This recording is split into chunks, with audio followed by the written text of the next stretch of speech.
my hardbound classics to the libraries. And it's like, I don't want books anymore. I get it on my Kindle. And like, I just got a new computer and I'm like, do I have to buy Office on this little card or can I just download it? Like, I don't even want the little card anymore. It's like, just give it to me digitally. I'm like, I don't want anything that sits around anymore. You know, do you guys find yourselves getting more that way? No. Oh. No, because it can fail. Okay. And I don't, if I'm going to buy something, I want the physical effing copy of it because something crashes or someone goes under or someone screws up. California falls off into the sea, even though they had the backups in Colorado. Guess what? I still have my book. And you have lost all of the stuff on your iPad and your iPhone or anything like that, or your Android or whatever like that. It's gone. It's, you stop, what happens when something screws up with the storage? They had an outage. I mean, every week you hear about an outage here or there and people can't access this site or that site or what's going through there. Guess what? See, I go downstairs and I open up my bookcase and I take out my book. Well, okay. And it's still there. Consider me corrected. I paid for something. I want to guarantee that I have access to it. I'm just, okay. I like stuff. But there's certain stuff that if I can get away not having to have a physical copy so that I can have room for the rest of my stuff, I'm in. Oh, yeah, that. That's me. Okay, I thought this was funny. The video's even funnier. So the kiss cams, anybody ever been caught on one? Nope. Oh. I'd have to go to a sporting event. I do. I go to the Twins game and I'm never on it. Would you comply if you were on the kiss cam? Would you jump in? I smooch my guy all the time. Okay, so you'd be down with it. I have no problem. Okay. Up to dinner the other day, we're like, hey, restaurant smooch. Awesome. That's so cute. And you hold hands too. Yes, we do. This was an Atlanta Hawks and a Brooklyn Nets game, basketball. And I'm like, okay, that's nice. What the hell is that? Who are they? The kiss cam shows up and this girl's kind of nudging her boyfriend and he's just like staring at the beer and, looking for she's like trying to get him. And they're on the kiss cam. So finally she just gives up and leans over to the next guy next to her. And he's this large black gentleman and she just kind of taps him and they give a big smooch and he's grinning ear to ear and she's like, fine, I'm in the kiss cam, fuck it, I'm going to get a kiss. Her boyfriend gets up and walks off. And it's like, you're an asshole. I think what she did was hilarious. Thoughts? Yeah. No, really, whoever was to the right. I don't care who it was. Even if it was a girl. A girl, a toddler, grandma, grandpa, the guy selling the hot dogs, the girl with the peanuts and the caramel corn. I don't care. Who's ever to her right, get to smooch. It's funny. Right. And I live in a world where you don't cut funny. I like you don't. It's funny. You go with it, and there's nothing there that was not. Like if the guy was being a dick, and then he just showed up that he was being a larger dick. Yeah, actually. Really, that's sort of sexist to say that, even though it's a guy. So everybody has an asshole. So we'll just go with everyone. The guy was being an asshole. Yeah, he was. It just looks like so no fun, in this whole thing. So you should watch it. It's like, lighten up. You're at a fucking basketball game. Deal. Well, I know they did a PR or a PSA kiss cam one, I think, at the... Was it at the Pro Bowl? Oh, God, was it about consent? No. It was about, but it was about all different types of people. And so they had gay couples and lesbian couples and old folks and multiracial couples. And they had folks that were just friends. And they had and they had invited these people over to film this. Oh, okay. And they showed it. And it was just the sweetest thing ever about inclusive, a few folks that look like that were developmentally disabled, just because there was all sorts of relationships out there and that celebrate them all. It was just really cute. So I about fell off the couch last night for so many reasons when I came across this one. Here. Do you need to get like some sort of mat? I do because I do laugh myself off the couch. Go get some bubble wrap so when you fall you can laugh some more. Exactly. This is super funny. Now, it just so happens that the mother that had this experience is a sex education teacher, okay? But she was at a doctor's waiting room with her own kids, and they found this book called Mummy Laid an Egg. Okay. And she's like, that's fine. But basically, it's a Kama Sutra book for kids. Okay. Now, this woman is very open-minded, and her tweets and everything else, the story is hysterical. But she said she picks it up and she's like, okay, this is kind of interesting. And she said the first few pages were pretty normal, but then it got to where they talked about daddy's seeds. And I thought, okay, here we go. You guys, she goes, sex is fine, but this book is very trippy. It's like LSD or something, and there's pictures of clowns. And she's like, do kids really need to see clown sex? And then she kind of keeps going. She goes, there was a woman on a fucking space hopper. I mean, I don't know what's going on. And she said, the little kids were unaware of the sexual nature, but she looked up the author later and found out she's now deceased, but she's kind of a humorist and whatever. But she said it was just the craziest, wildest thing. But instead of some other type of parent going all outrage on the bit and throwing, she had fun with it. But you really ought to read the story and look at the pictures, for the love of God. How this book got published is a little freaky. I just looked it up. Well, first of all, it's British. That's where it started. And it was, in fact, published in 1994, and it won the British Illustrated Children's Book of the Year award that year. Yeah, and there's all kinds of sex positions in this thing. A plot introduction. Oh, yeah, this is going to be a hoot. Yeah.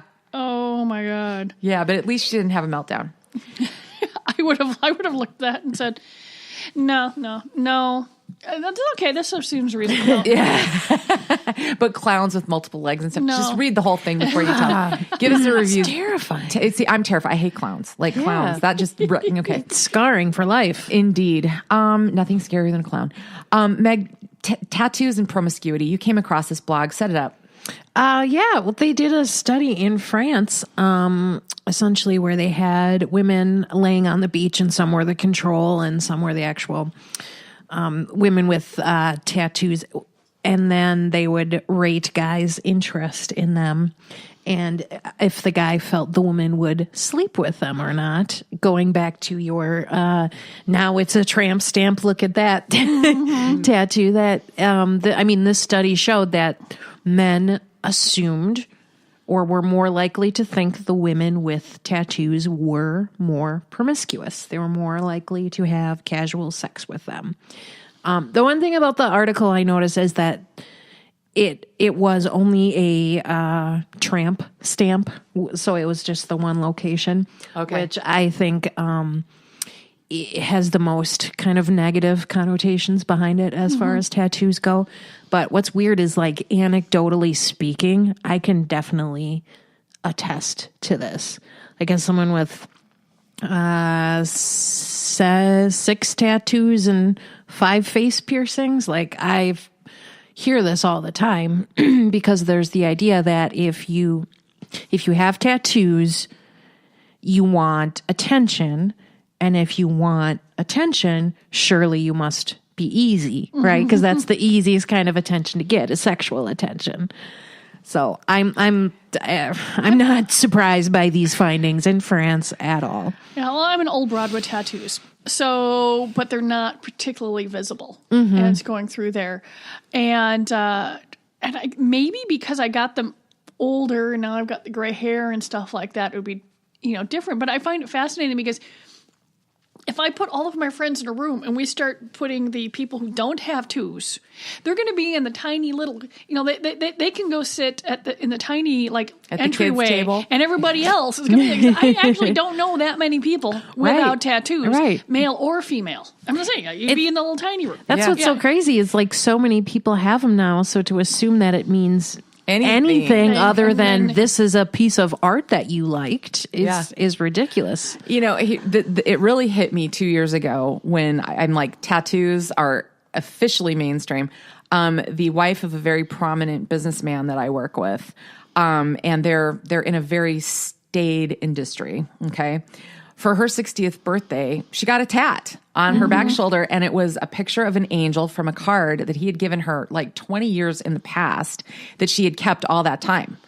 So again, I mean, like you said, a piece of art that she liked, and for her 60th birthday, by God, she got it put on her shoulder. Right, at that point, that why great. not? She was so happy, and it's actually pretty cool. Yeah, and it is true that's definitely, you get this a lot more with the idea of, like, the younger women in particular who might be like have full sleeves or a little more covered or back the kind of tramp stamps.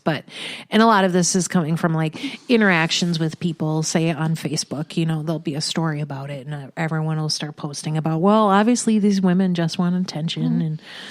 And some of the negative stereotypes. I certainly wouldn't think that a guy wants more. I mean, if you've done something like asinine, like tattooed your face or your hands or neck, these are things where I'm like, okay, you've made some poor choices, right? But I don't know if it's about attention. It is interesting because I don't know if a study with a guy with tattoos would show the same. Like women, oh, this guy must be a slut because he has tattoos. Yeah, no, right? No, that's not going to happen. I mean, you would look at someone and go, well, he has an interesting view of women, or hey, he might be a racist asshole. I mean, I'm going to notice that about someone's tats long before. Right, depending what it is. Yeah, depending what it is, long before I noticed whether I think, oh my God, that guy's easy. I mean, I'm going to think, that's great black work, or who did the art on that? Right. Or look at the shading. Yeah. I'm sorry. I don't judge for tattoos. I will judge the tattoo. Right. Well, and Colleen, something that you just said as we're going to close this down a little bit here. Is there ever a scenario in which you've ever thought about whether or not a guy is easy? Like, does that question even occur to you guys? I can't say. I know. I know folks. Well, okay. The men I know that are easy, pretty much when they were younger, they're not as much anymore. They pretty much carry almost like a marching band behind them. I mean, they're very out there explaining that they're easy. Okay. You know what I mean? Yeah. So I have it or going through there. I mean, they're like, they know. I mean, it's like they'll just keep asking and they're not ashamed of it. They don't hide their motives. And, and then, everyone goes, well, that seems reasonable because all they need is one person to say yes. Mm-hmm. Yeah. But there are women that can pull it off, but for the most part, women aren't out there. I mean, for example, Shelley Winters had a lot of sex and, but she had to keep it quiet. Eons ago, and it hasn't changed much in the past 60 years. Mm-hmm. But there, she had all of the cachet of the Brat Pack and all that sort of stuff, and they were out there and pretty much advertising. Let's have some sex. It's true. You don't see a buff dude in a wife beater shirt, and you could say, oh, he's hot or something, but you're like, oh, I bet that dude's easy to fuck. Like, you usually don't. It's true that you don't generally say that about men. Yeah, and there's some sexism there, too, because we, as society, we assume, because we're told that all guys are assholes that just want to fuck. That's true. So there could be some... That's true. There could be some assumptions. We assume everyone's easy if they're a man. Mm-hmm. And it's not, no, they're not. That is so funny. Although they are. And I know, but...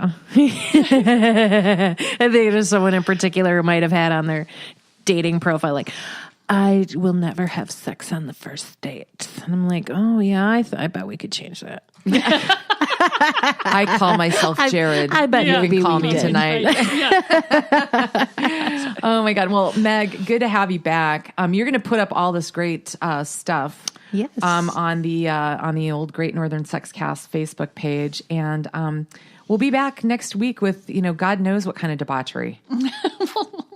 The best kind. Oh, yeah. Well, and, maybe some educational debauchery. Mm-hmm. Okay, yeah. I always have to put the damn things on there. But I always like when we find out something that's like, duh. Like there's semen stains in a strip club. Ooh. Oh, that was a revelation. Well, we'll leave it there on concerning stains. Okay? Stains of concern, actually. Stains of concern.